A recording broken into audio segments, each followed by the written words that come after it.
A pesquisa Percepção de Professores sobre Temas Relacionados à Ciência e Tecnologia foi realizada entre os anos de 2013 e 2015 com 9.203 professores das redes pública estadual, federal e privada, que lecionam no ensino médio do estado de São Paulo. Os professores responderam ao questionário online com questões que tratavam de valores, atitudes, conhecimento e interesse em ciência e tecnologia. Os resultados da pesquisa possibilitam compreender o quanto o professor está próximo ao processo de produção e circulação do conhecimento científico, verificar a influência do consumo de informação em práticas pedagógicas, aperfeiçoar metodologias de ensino de ciências, direcionar investimentos para ações ligadas à formação inicial ou continuada de professores e construir indicadores de cultura científica e educação como um aparato para a tomada de decisões públicas. A pesquisa realizada demonstrou que a maioria dos professores tem um índice de consumo de informação científica alto ou médio-alto.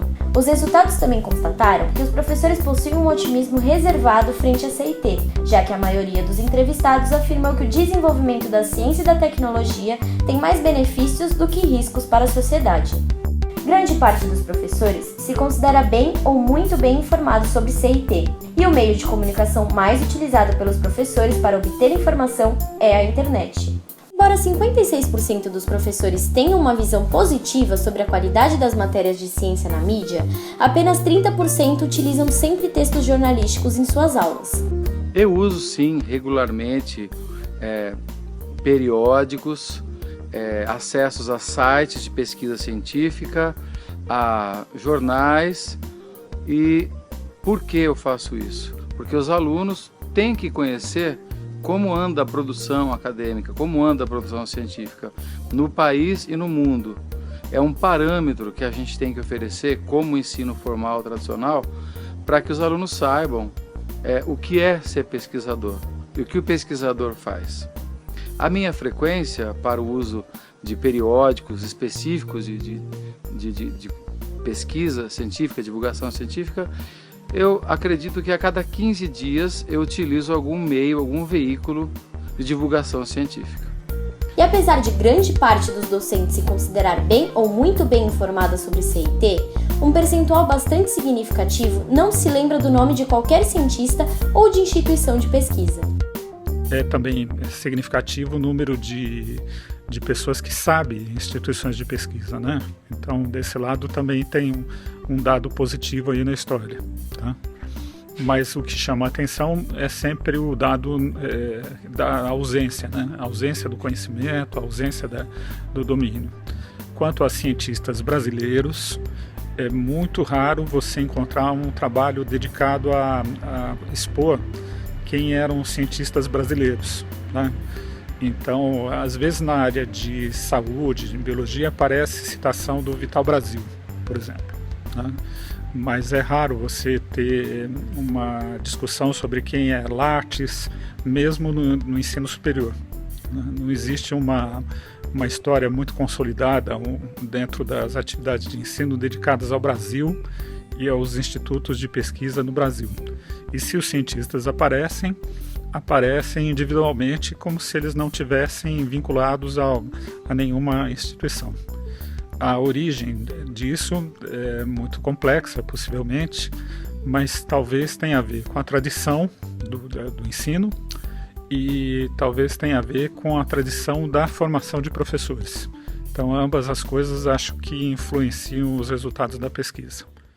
Um percentual expressivo de professores respondeu não considerar a carreira de cientista atrativa para os jovens. Eu participei de uma pesquisa envolvendo os jovens e a ciência, o interesse que os jovens têm pela ciência, que é a pesquisa The Relevance of Science Education, projeto ROSE.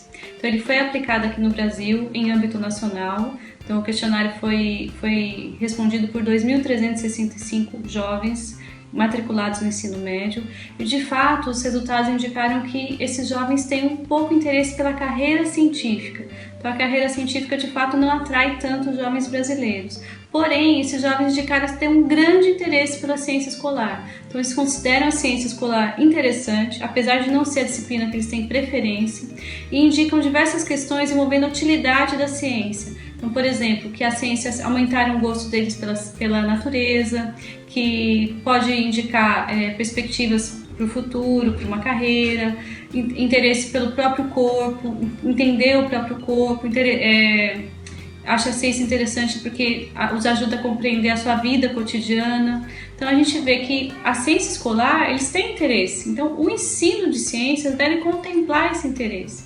Então muitos pesquisadores mostram que não deve ser somente ensinar os conteúdos da ciência um objetivo da educação científica, mas sim de fato fomentar o interesse que os jovens têm pela ciência. Os professores, de maneira geral, têm uma visão positiva da ciência e do cientista. Eles consideram que o pesquisador é, em primeiro lugar, uma pessoa que tem a mente aberta para novas ideias, em segundo lugar, uma pessoa curiosa e, em terceiro, uma pessoa comum com treinamento especial. A utilização de laboratórios e a realização de experimentos não são atividades recorrentes para a maioria dos professores entrevistados. Os resultados da pesquisa me apontam um dado que eu venho percebendo na minha prática profissional há anos. O uso do laboratório, a diversificação das situações de aprendizagem, a realização de atividades experimentais por parte dos professores não depende exclusivamente da vontade do professor. Obviamente que isso é muito importante, mas é necessário uma rede e conexões importantes para que isso aconteça de maneira proveitosa e que cumpra os seus objetivos. E isso perpassa, evidentemente, pela estrutura da escola, isso perpassa pelo acesso que o professor tem aos equipamentos, aos espaços, aos materiais necessários para a realização das suas aulas experimentais. Isso perpassa também por um plano de ensino que contemple atividades experimentais, uma vez que, evidentemente, em essência, a disciplina de Ciências da Natureza e as disciplinas associadas são experimentais.